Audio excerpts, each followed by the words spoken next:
अस्सलाम वालेकुम दोस्तों। बहावलपुर की न्यूज़ के बारे में आप लोग जानते हैं, जो बहुत ज़्यादा सुन भी रहे हैं, देख भी रहे हैं। हर आने वाले दिन के साथ उसमें कोई नई अपडेट्स आ रही, नए-नए इंकशाफात हो रहे हैं। और क्या इंकशाफात हो रहे हैं, ये आप लोगों के साथ में शेयर करना चाहूँगा। बड़ी शॉकिंग न्यूज़ है और आज की जो न्यूज़ है ना, बहुत ज़्यादा रिपोर्ट्स हैं उसमें, तो प्लीज़ ज़रा वीडियो को स्किप मत कीजिएगा, आखिर तक देखिएगा ताकि हक़ाइक़ का आप लोगों को पता चल सके। तो दोस्तों, ये वाक़या आप लोग जानते हैं कि बहावलपुर में एक लाहौर ग्रीन टाउन का रिहायशी लड़का किसी तरह वहां के चिड़ियाघर में पहुंचा और वहां पर उसे 4 शेरों ने खा लिया और उसकी बाकियात में से सिर्फ उसका एक सर और उसका एक हाथ मिला और उसी से उसकी पहचान हुई। उसके कपड़ों से एक आईडी कार्ड मिला था जिससे पता चला कि इस लड़के का नाम बिलावल है और ये लड़का लाहौर ग्रीन टाउन का रिहायशी है। अब ये इंकशाफात हुए हैं, ये पता चला है कि इस लड़के के वालिद साहब एक डॉक्टर है जो कि अपने मोहल्ले में अपना क्लिनिक चलाते हैं। उनके 10 बेटे बेटियां, अब तो 9 रह गए हैं, 10 बेटे बेटियां थे जिनमें से एक ये बिलावल था। इसके अलावा उनकी 8 बेटियां हैं और एक बेटा है। इसके कई रिश्तेदारों से बातचीत की, इसके कई मोहल्लेदारों से बातचीत की तो उससे ये पता चला कि ये लड़का ड्रग एडिक्ट नहीं था, बल्कि कुछ अरसे पहले, कुछ सालों पहले इनके एक रिलेटिव में बताया कि कुछ सालों पहले, तकरीबन कोई 2 साल पहले जो है ना, ये कुछ नशा किया करता था हल्का फुल्का सा। तो घर वालों ने इसका इलाज कराया, इलाज के बाद जो है बिल्कुल ठीक हो गया था और इसके बाद से इसने कुछ नहीं किया। तो बहरहाल ये तो उनका कहना है, लेकिन पीछे क्या हो रहा था ये कुछ नहीं जानते। हम आते हैं अपने केस की तरफ। तो हुआ ये कि कुछ लोगों ने ये भी पूछा कि भाई ये बताएं कि इसके ऊपर कुछ एफआईआर थे, कुछ केसेस थे इसके ऊपर, तो वो क्या थे। तो इन्होंने बताया कि भाई केस इस तरह थे कि ये एक मर्तबा जा रहा था अपने 2-3 दोस्तों के साथ, तो पुलिस वालों ने रोका और जब पुलिस वालों ने रोका तो उन्होंने जब तलाशी ली तो इनके पास से कोई नशा आवर चीज बरामद हुई। इसके साथ जो दोस्त थे वो पैसे देकर मौके से फौरन निकल पड़े। इसके पास कोई पैसे नहीं थे तो ये फंस गया और पुलिस वालों को किसी ना किसी से ये चीजें एट्रीब्यूट करनी थी, तो उन्होंने इसके साथ मंसूब कर दिया और मंसूब करके एक एफआईआर काटी और ये केस इसके ऊपर चला दिया गया। फिर मजीद ये भी पूछा गया कि क्या और कोई मजीद एफआईआर या इस तरह की कोई मजीद रिपोर्ट्स हैं, तो कहा हाँ भाई कुछ चोरी वगैरह की इस तरह की छोटी मोटी रिपोर्ट्स थी जो इसके खिलाफ पर्चे काटे गए थे।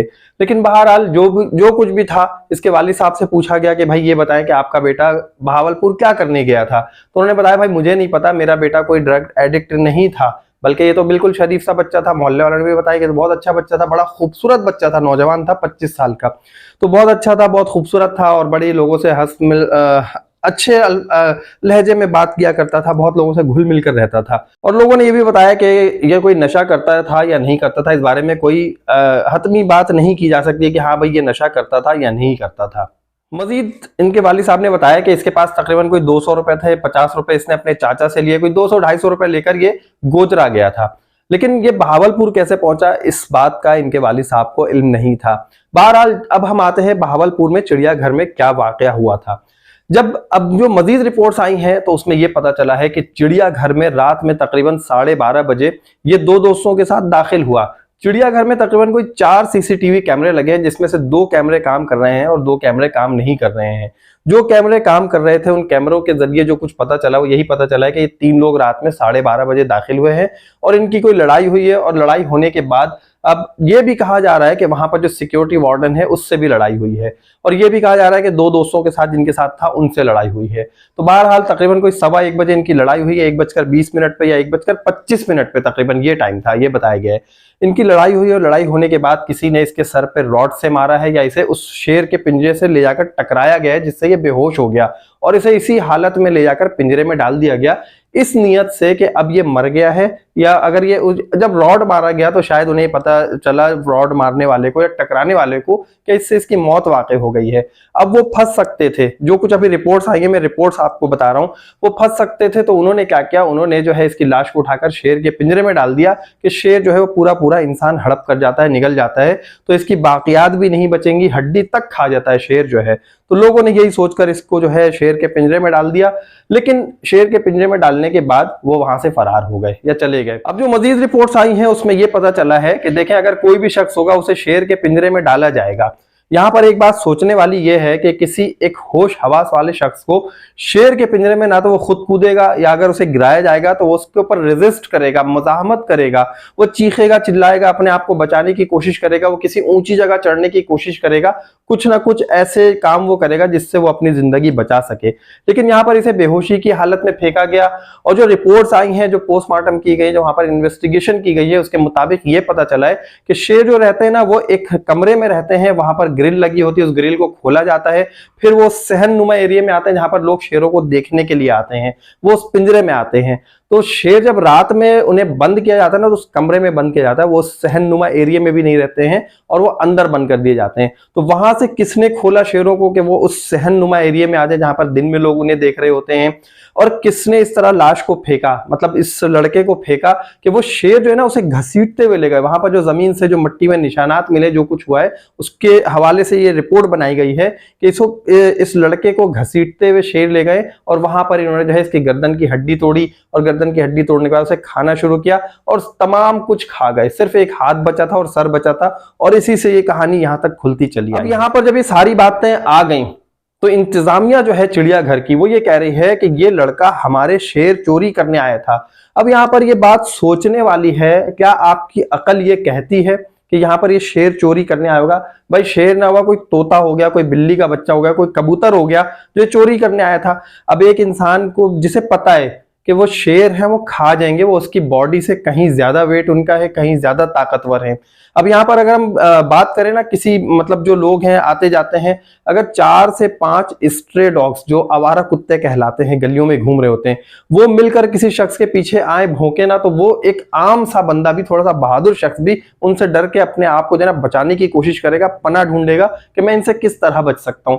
तो कोई शख्स किस तरह शेर के पिंजरे में खुद से कूदेगा अपनी जिंदगी खत्म करने के लिए। और यहाँ पर कोई ऐसी चीज नहीं साबित हुई है कि शेर के पिंजरे में वो दाखिल हुआ और दाखिल होकर उसने कोई रेजिस्ट नहीं किया हो। भाई एक शख्स अगर होश हवास में होगा, अपनी तमाम जीता जागता होगा, तो जरूर रेजिस्ट करेगा, चीखेगा, चिल्लाएगा। और अगर वो जिंदा सलामत उसमें फेंका गया था, बेहोशी की हालत में नहीं फेंका गया था, तो चीखा होगा, चिल्लाया होगा। इंतजामिया कहाँ थी, सिक्योरिटी कहाँ थी? वहां पर सिक्योरिटी हजरात को जो है कुछ को मुअत्तल कर दिया गया। तो उसमें से एक सिक्योरिटी जो एहलकार था उनका, वो तो पहले कोई स्टेटमेंट नहीं दे रहा था, बाद में उसने आके स्टेटमेंट दिया। उसने आकर बताया कि भाई सीसीटीवी भी है, वीडियोस भी बनाई गई हैं इसकी, लेकिन वो वीडियोस कहाँ है नहीं पता। अब यहाँ पर मैं आपको बताऊं कि जब इसने ये इंकशाफ किया ना, इस सिक्योरिटी एहलकार ने, कि इसकी वीडियोस भी बनी है, तो ये वीडियोस जो है ना नाज़रीन, मैं आपको बता दूं, ये वीडियोस मिलियंस में जो है ना बिकती हैं, ये डॉलर्स में सेल होती हैं ऐसी वीडियोस। आपको याद होगा कुछ अरसे पहले जो ना डार्क वेब का कुछ चक्कर चला था, उसके ऊपर जो है पाकिस्तान में ही हमारे जो है कुछ पंजाब के शहरों में बच्चों के साथ जो है ना कुछ इंसानियत सूज हरकत की गई थी। कितने बच्चों को पकड़ के वो लोग पकड़े भी गए थे बहरहाल। लेकिन यहाँ पर ये बात सोचने वाली है कि वो वीडियोज उन्होंने कितने मिलियंस में सेल की थी। डॉलर का जो आप कन्वर्जन निकालते हैं ना रुपीज में, पाकिस्तानी रुपीज में, तो मिलियंस में बनेंगे, करोड़ों रुपए की वीडियो होती है इस तरह की। मतलब शेर जो है कि जिंदा इंसान को खा रहे हैं, तो इस तरह की जो चीजें होती है ना, उसके पैसे बहुत ज्यादा मिलते हैं। और ये कौन इसके पैसे कमाने की गर्ज से, किसने ऐसा किया, किसने वीडियो बनाई, अब वो कितने में सेल करेगा, ये वीडियो कब चलेगी, कहाँ चलेगी, ये मतलब एक सोच के जो है ना दिमाग बड़ा परेशान हो जाता है कि लोग पैसों के लिए क्या कुछ कर देते हैं। तो ये वीडियो मैं आपको बता दूं कि ये मिलियंस की वीडियो बना ली गई है, इसके पीछे बहुत एक माफिया है, और क्या इनके मकासद हैं ये नहीं पता। यहाँ पर अभी तक इनके जो इस लड़के के जो वालिद साहब हैं, बिलावल के वालिद साहब, वो ये कह रहे हैं कि भाई मेरा बेटा शरीफ था, उसका किसी से कोई लेन देन नहीं था, कुछ भी नहीं था, अपने काम से काम रखता था। 8 बहनें हैं, 2 भाई थे, ये अब एक भाई रह गया। तो इस तरह के उनके स्टेटमेंट आ रहे हैं, मेरा बेटा किसी गलत एक्टिविटी में नहीं था, कभी हमने उसको ऐसा नहीं देखा। मोहल्ले वाले भी यही कह रहे हैं, क्योंकि अभी तक जो कुछ हम आपको बता रहे हैं अपने चैनल के तवस्सुत से, वो सारी चीजें वो बता रहे हैं, जो इन्वेस्टिगेशन में चीजें सामने आ रही हैं, जो रिपोर्ट्स आ रही हैं, जो लोगों के स्टेटमेंट्स आ रहे हैं, हम वो आपके गोश गुजार कर रहे होते हैं। तो जिस जिस तरह इसमें डेवलपमेंट आते जाती है हम आपको बताते जाते हैं। तो अभी तक की रिपोर्ट्स, अभी तक की डेवलपमेंट से यही पता चलता है कि ये एक प्लान्ड मर्डर केस है। इसमें टोटली जो है ना इस लड़के को कत्ल करने की साजिश की गई। अब ये जो 2 दोस्त थे इसके साथ ये नशा करके गए थे, नशा कर रहे थे, ये तीसरा भी इनके साथ नशा कर रहा था, ये बात की है। लेकिन यहाँ पर ये बात सोचने वाली है कि इस तरह किसी का सबूत मिटाना, मतलब ये क्या हो सकता है? ये सोचने की बात है कि मतलब एक बंदे को मार दिया गया, अब उसके सबूत भी मिटा दें। अगर ये लाहौर के रिहायशी हैं, बहावलपुर में किसी को मार के आ जाते इतनी रात में, पता नहीं चलता है आगे पीछे कौन है क्या है, किसी को नहीं पता चलता। बहुत सारे ऐसे मतलब केसेस होते रहे हैं, तो वो एक बड़ा लंबा तूल दिया जाता रहा है ऐसे केसेस को। लेकिन यहाँ पर अभी ये पहले इंतजामिया ने जो है वो छुपाने की कोशिश की। जैसे ये इंसिडेंट हुआ, फौरी तौर पे पुलिस को इत्तला दी गई, वहां पे डिप्टी कमिश्नर को बुलाया गया, वहां के जो केयर टेकर गवर्नर हैं उनको बुलाया गया, वो सब आए, उन्होंने आके इस केस की जो है तहकीकात का उन्होंने हुक्म दिया और फौरन कहा कि ये जो है बिला तफरीक किया जाए कि इसमें क्या मामला है और देखा जाए कि रियलिटीज क्या है। तो रियलिटीज अब निकल कर सामने आ रही हैं, क्या है किस तरह है, क्या हुआ, प्लान मर्डर था और इस लड़के को क्यों कत्ल किया गया, ये बात आगे जाके जरूर खुलेगी। तो यहां तक आपको ये बात समझ में आ गई होगी कि ये क्या था मामला, इस लड़के को भावलपुर कैसे लाया गया। अभी ये मामला खुलना बाकी है, कौन लेकर आया और किस मकसद से लाया था। एक मकसद तो ये था कि इसे मारना था या जो कुछ भी था, लेकिन अगर ये खुद भी ड्रग एडिक्ट था तो ये कम से कम कोई बंदा ऐसा नहीं होगा कि वो पीने के लिए या तो शेर के पिंजरे पे ही बैठेगा या शेर के पिंजरे पे बैठ के जो है ना वो अंदर कूद जाएगा या वो बिल्कुल जो है ना नशे में धुत होके टुन होके अंदर गिर जाएगा। ऐसा भी बिल्कुल नहीं हो सकता है। और यहाँ पर एक बात ये सोचने वाली है कि ये जब पिंजरे में इसे फेंका गया या डाला गया तो किसने ये बताया कि शेर का पिंजरा यहाँ पर है। किसे पता होगा किसी जू में, चले अगर पता था शेर का पिंजरा यहाँ पर है तो किसी को कैसे पता होगा कि इस शेर के पिंजरे में दाखिल होने के लिए एक लोहे की सीढ़ी है और उस सीढ़ी को वहां से उठाकर वहां रखना पड़ता है और इस जगह से हम बासानी इस पिंजरे में घुस सकते हैं। किससे पता होगा, या आप सोच सकते हैं अगर ऐसी बातें हैं ना।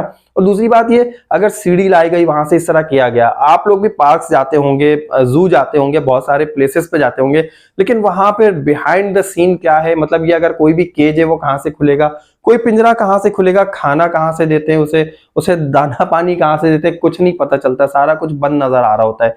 लेकिन यहां पर जो चीजें अभी केस जो खुल रहा है ना वो यही बता रहा है कि जरूर कोई ना कोई इंतजामिया का बंदा ऐसा है इस केस में शामिल जो ये सारी प्लानिंग करके बैठा था और इस वक्त रात के इस पहर बुलाया गया।